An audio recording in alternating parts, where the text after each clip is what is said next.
les navigateurs qui s'approchent des côtes, un homme toujours sûr veille à ses flammes hautes, prisonnier volontaire enfermé dans les tours.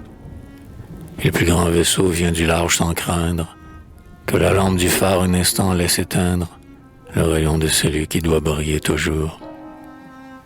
Ceux qui gardent le feu, les veilleuses invisibles, par les gros temps d'hiver ont des heures terribles. Sur un roc, détaché du monde des vivants, où le nuage pleure, où le flot se lamente. Les phares sont debout au cœur de la tourmente, dans l'aveugle chaos des lames et des vents. Il faut avoir le pied marin par intervalles, leurs tiges de granit sous le fouet des rafales, aussi brusquement comme de longs roseaux. Il semble que parfois la tour déracinée, par la rage du vent ou d'un bloc entraîné, comme un arbre arraché disparaît dans les eaux. Mais le phare est solide et tient bon. L'homme veille. Tous les bruits de la mer ont usé son oreille. Il n'entend pas les cris d'oiseaux tourbillonnants.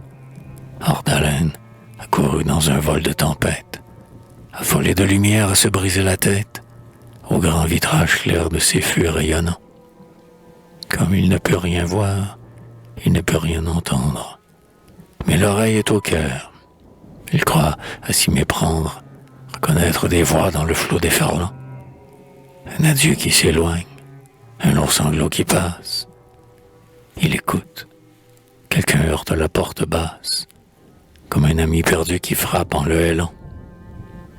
L'étrange illusion du veilleur est si forte qu'il bondit pour descendre sa petite porte, dans le débordement des eaux, prêt à l'ouvrir.